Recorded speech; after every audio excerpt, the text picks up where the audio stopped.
Ako nga pala si Man. At welcome sa ating channel, Manolife. Kung hindi pa rin po kayo nakapag-subscribe, please follow, like, and subscribe sa ating channel. At yung mga content na ginagawa natin ay parang mga travel vlogs, gano'n. Yung mga pinupuntahan natin, kung saan tayo napunta, gano'n. So kung gusto nyo sumama sa mga ganap ko or mga travel, so ayun, tara, samahan nyo ako. At nandito nga pala tayo sa aking probinsya, sa bayan ng Bulan, Sorsogon, sa Bicol.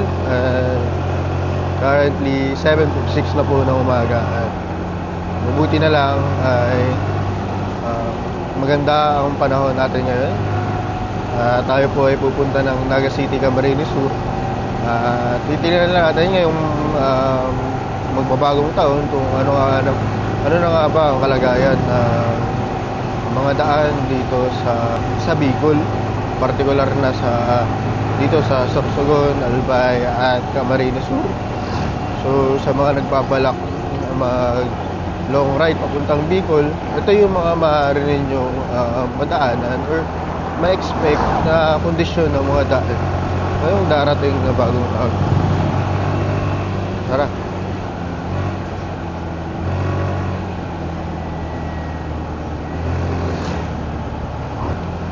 Dito tayo sa Barangay San Isidro.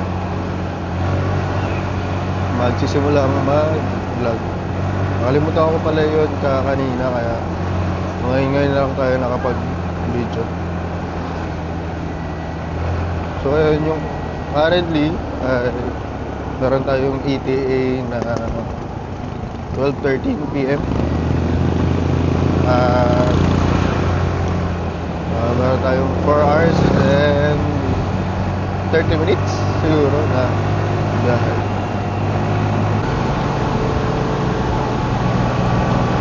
Dito sa parting to ng Bulan ay ayun, mas baltado na. Maganda na yung daan.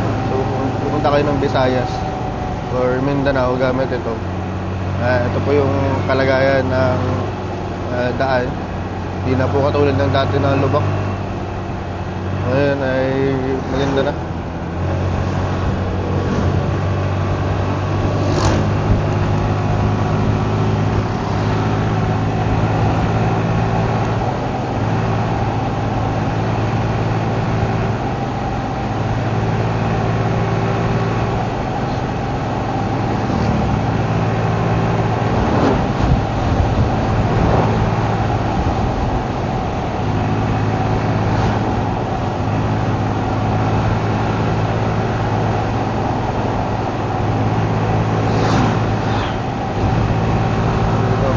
Ito po yung asahan yung mga senaryo or scenery pagdating dito sa probinsya ng Bicol. Green, ganun, greenery, kumbaga.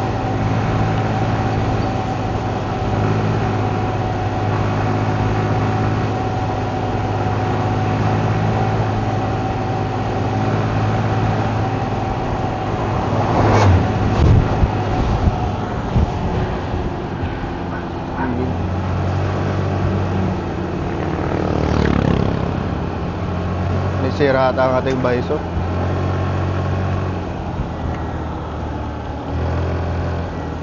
Anyways, ito ay bagong asfalto dito sa Gate, Barangay Gate.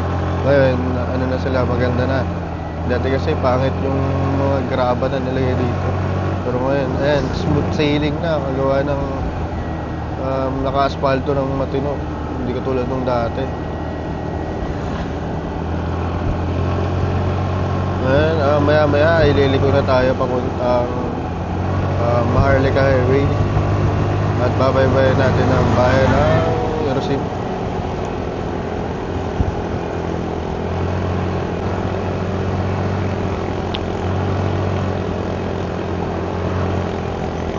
Dito po, dire-diretso lang tayo.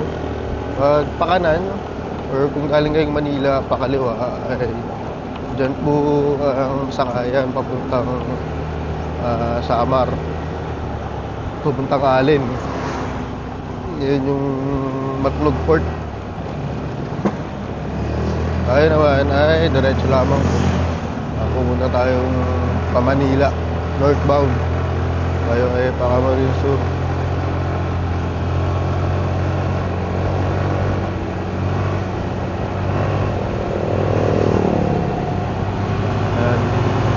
Guys, ito maganda dito mag-motor-motor kasi wala akong daan at sa gitna asfalto.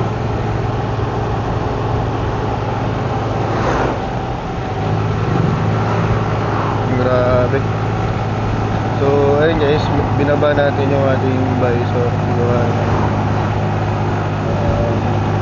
Natunog siya, medyo loose ata. So ayun, siguro nakababa na lang din yung visor natin all throughout the travel. Gawa ng para mas marinig yun nila ako. Ako nga po pala si Manu at nandito tayo ngayon sa vlog na to para tingnan ang kalagayan ng kondisyon ng daan ngayon papalapit na bagong taon. December 29 nga po pala ng 2025 at tayo ngayon ay papuntang Naga City, Camarines Sur at galing tayo sa Bulan, Sorsogon. Tingnan din natin ang gas consumption itong gamit natin Birchman Street 125.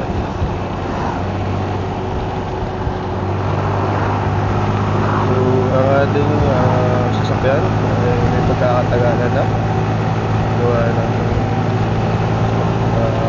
4 years na ito at nasa 52,000 kilometer na ang kanyang kodo at ito na rin ang kanyang parang long term review ng Birchman Street 125. So dito po ay kailangan magbagal po tayo gawa ng pangit po yung daan pataas, gawa ng maraming lubak at medyo buhay dito. So parang halos taon-taon ay tumataas siya. So kaya yung naging nangyari ay ayun, buti na lang ay nire-repair na siya ngayon. Kaya medyo maganda na siguro. Pero yung bubungad naman sa inyo ay yung maganda ko. Wala na.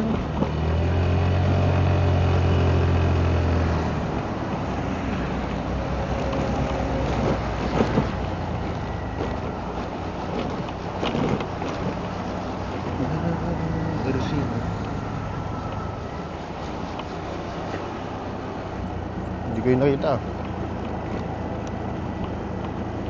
Kahit po sa pagbaba, ingat pa rin po tayo. Gawa ng medyo pababa nga po ito. Mag-overtake lamang kung kailangan. Pero okay lang din naman yung mag-stay. Ayun po, makita po ninyo sa kaliwa.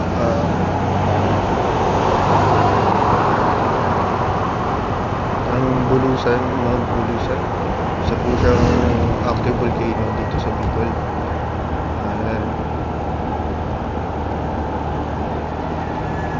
Ganda po yung daan dito sa Maharlika Highway ng Quezon. Ito po siguro yung daan na to ay patungong Maclog para na rin napapasok pa dyan sa pero hindi ko rin mawala. Medyo maulap nga lang po ang ating bundok. Bukan. So, kaya naman po yun.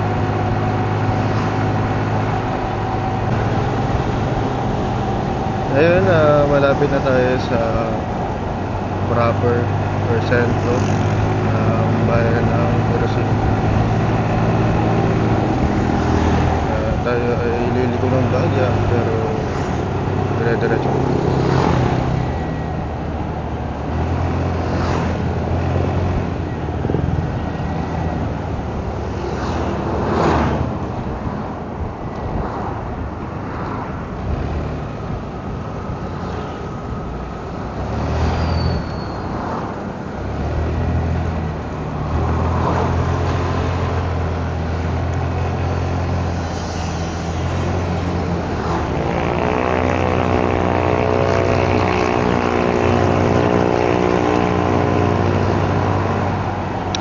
gusto niyo po medyo may adventure, pwede po kayong kumanan dito at tatagusin niyo po ang bayan ng Barcelona, Guban, ang Pulusan, kung labas po ninyo ang Sorsogon. Magaganda po yung mga tanawin dyan. May enjoy ninyo yung simple na detour kung sakali gusto niyo dyan pumunta. Ayun, liligo na tayo sa kaloob.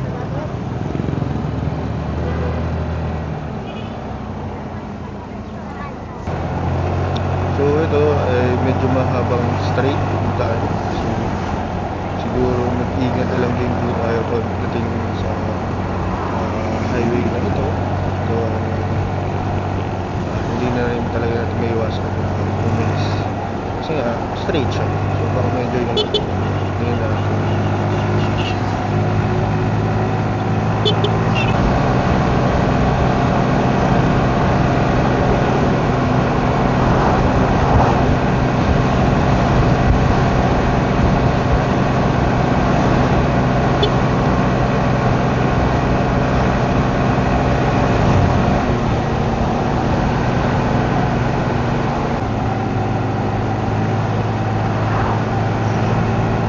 Makita po ninyo sa ating kanan, yan po ang Mount Bulusan, at ang Erosin naman ay kilala sa mga hot spring resorts at mga cold spring resorts na matatagpuan dito sa Sorsogon.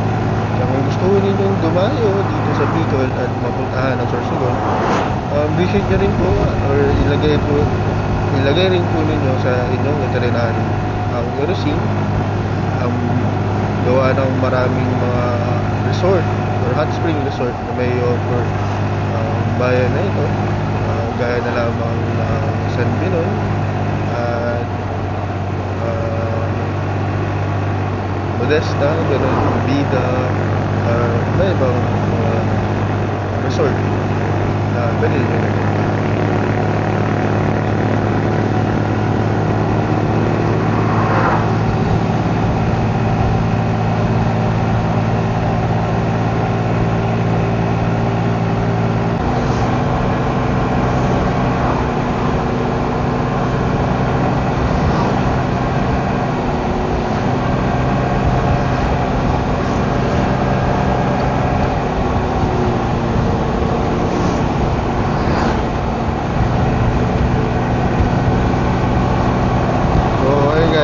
Hindi natin na-charge ang ating camera, kaya may titigil tayo para mag-charge.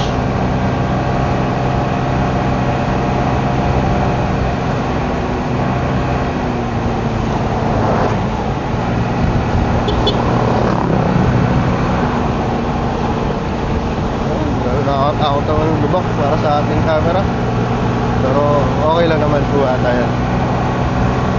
Kaya.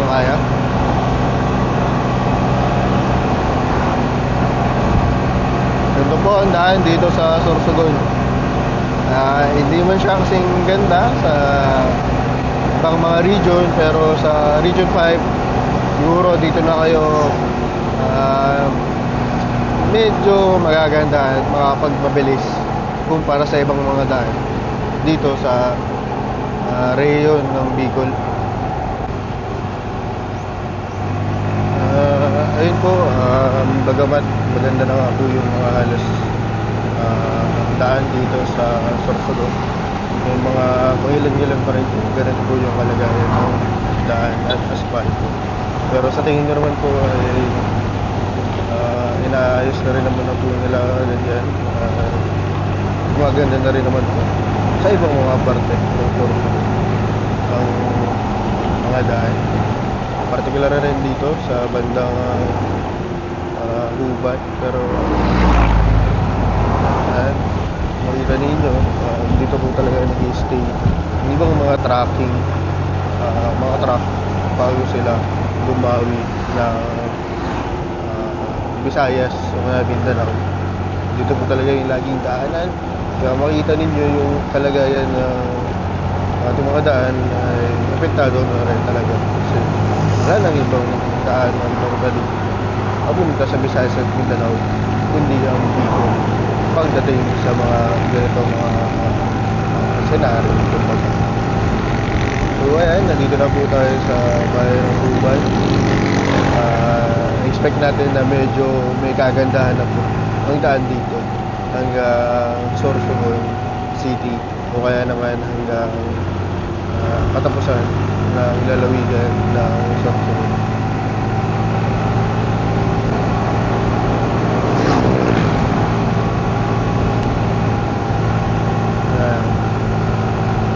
So ayun, update lang. Bandang rito parang road widening po ata sila at malawak na po yung daan dito sa Huban.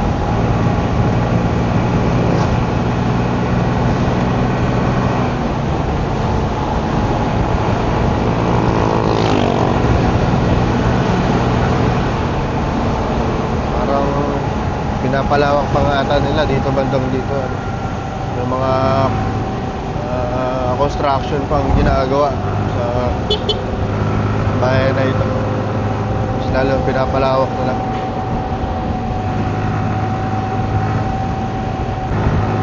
So ayun guys, iniba natin setting ng ating audio.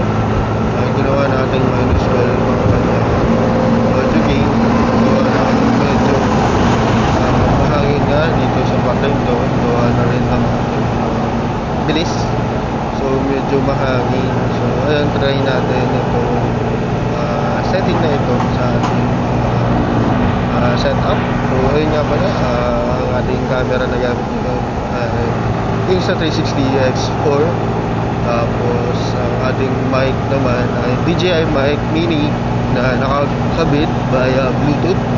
So normal settings lang po ang ating ginagamit, 5.7K, 30 FPS, and then yun lang, naka-vivid, tapos na yung rektahan na tayo.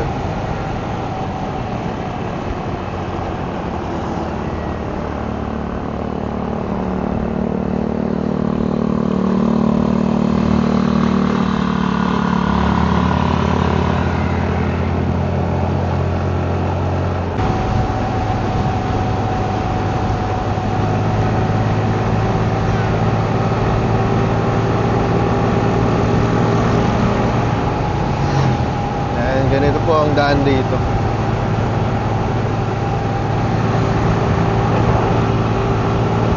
Dito sa Huban.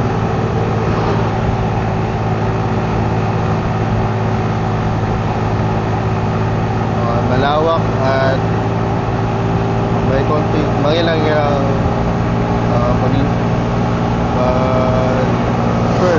pag-serve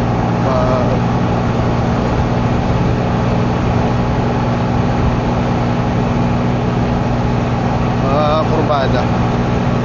Ayan, ito pong daan na ito ay bagong gawa ngayong taon. So ayan, medyo matapang ang timpla ng kanilang semento, kaya medyo matalbog daan na ito. Pero mostly so far wala naman tayong na-encounter na mga potholes or kung ano man na malalaki na nakaka-apekto talaga sa atin.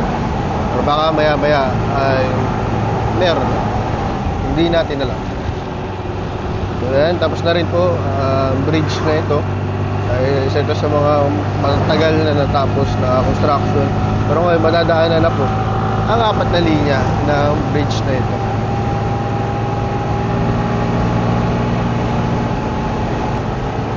Asfalto na rin po sa wakas ulit.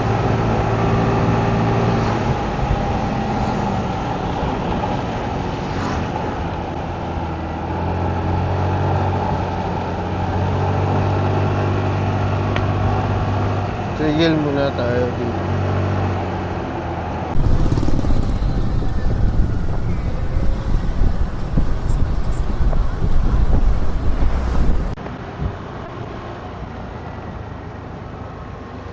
So ayun po, nalagpasan natin bayan ng Huban. So proper ng Huban.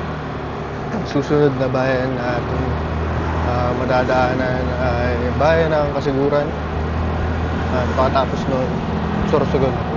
Dito sa Kasiguran, meron ditong daan na pa-straight lang siya na mahaba.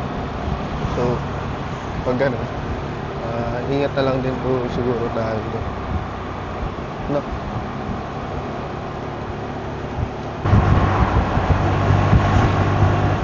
Malapit na po tayo sa border na Uban at Kasiguran. Dito po sa kaliwa, pwede po kayo dyan mag-stop over muna. Makita po ninyo yung mga coconut plantation. Ngayon po, parang nirenovate na nila yung part na yan. Dati kasi ay plain lang talaga siya. Ngayon meron ng I love Uban at medyo part gano'n. Pwede ninyong pag-stayan kapag gusto nyo mamahinga muna saglit. Ayan. Pag pauwi tayo, try natin magpahinga dyan saglit.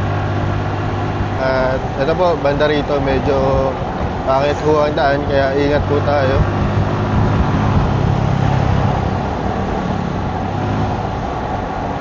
Pero after po nito, maganda rin po ang daan.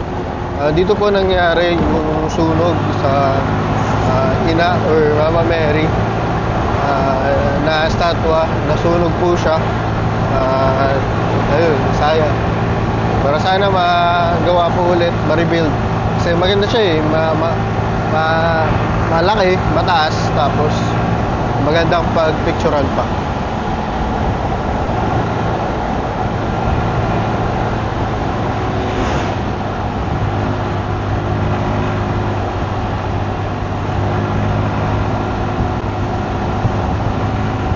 Dito po kayo kakaliwa kung sakaling, hindi dyan, dun sa kabila, kakaliwa kung sakaling gusto po ninyong masilayan yung remnants nung nasunog na Mama Mary.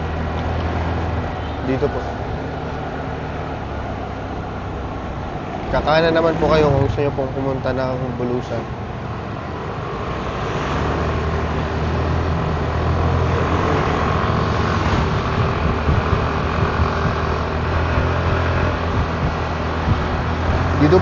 Dito na magsisimula ang mga mahabang daan papuntang Sorsogon City. At tsak ma-enjoy po ninyong magmabilis ng konti dito. At mamimiss po ninyo kapag tapos na ito. Kasi after po nito ay konti na lang yung mga chances ninyo magmabilis. Well, medyo maambon. So siguro kapag lumakas yung ambon, maya na lang tayo mag-video. So ayan, ganito pong kalagayan dito sa daan bago mag-straight. Medyo may kapangitan, kaya marahan lamang po tayo.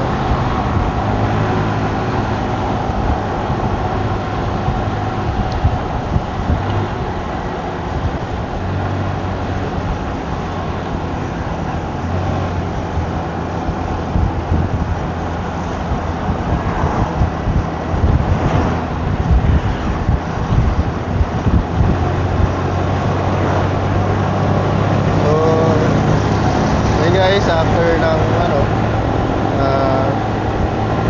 dire-diretso na ho ito hanggang sa marating natin ang bayan ng Sorsogon.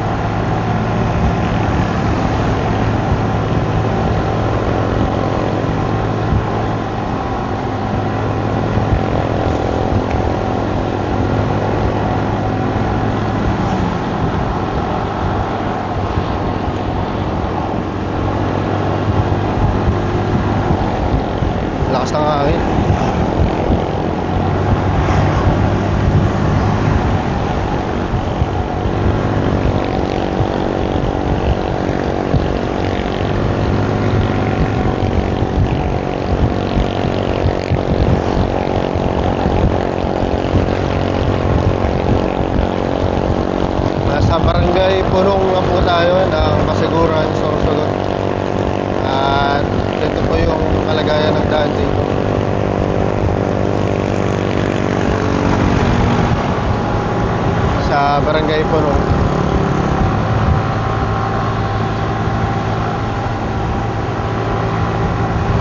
bayong pag-iingat lamang po dito at lagi nating titingnan kung may mga tumatawid na mga pedestriano kaya naman mga sasakyan kasi hindi talaga may iwasan na sa parating to ay magmabilis na ang mga sasakyan lalo na yung mga motor na gusto magmabilis. So ayan, ingat lamang po tayo. Ganyan po yung daan.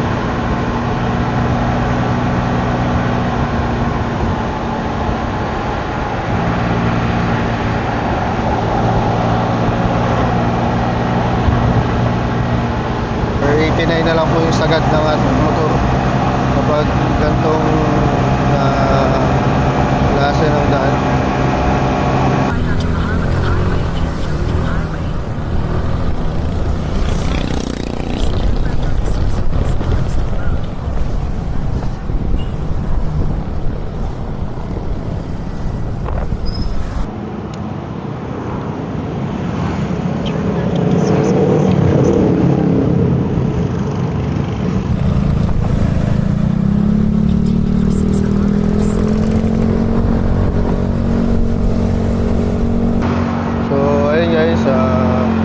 Dumaan tayo sa bypass ng Sorsogon City. Ang tawag dito ay Coastal Road, Sorsogon City Coastal Road. Makikita po ninyo Sorsogon Bay sa ating kaliwa at town proper naman ng Sorsogon City sa ating kanan. So ingat lamang po tayo sa paliko at medyo sharp turn siya. Tanaw din po ninyo mga kabuludunduking sa ating kanan. Makikita ninyo ang Mount Pulusan sa kanan at ang Sorsogon Bay sa kaliwa. Sa una-unahan, nandyan po ang Rampelas. Pwede po kayo magpahinga dyan saglit kung sakaling dito po kayo dadaan sa Coastal Road imbes na sa city proper na at baka matraffic pa kayo sa city proper.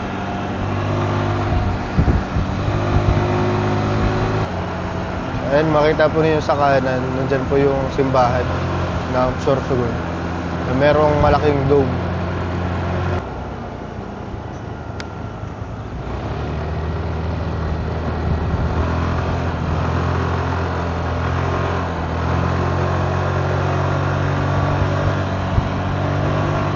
Ayan, ingat lamang po kayo sa mga lubak na meron dito. Dito, marami pong na-aksidente sa parting to. Kaya magdahan-dahan na lang magdahan.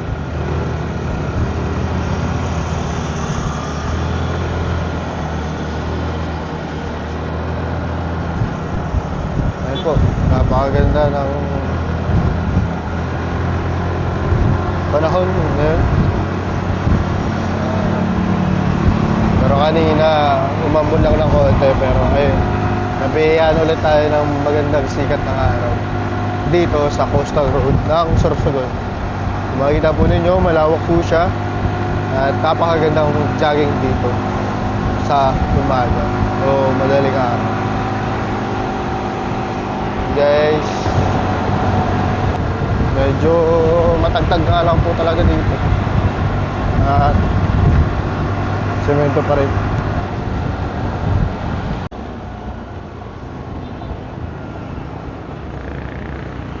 Balik na po tayo sa Maharlika Highway.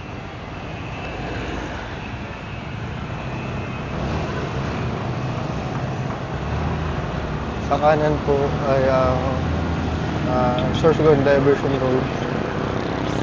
Pwede po kayo dyan dumaan sakali. Malaki po yung dala ninyo papuntang south. Pabalik po yun. Pag galing kayong Manila, yun yung isa yung pwedeng daan. Dati kasi noong wala pa yung Coastal Road, dyan dumadaan yung mga sasakyan. Ngayon, halos mga bus o truck na lang ang dumadaan dyan. At iba-ibang mga kotse na malalaki ang dumadaan sa diversion.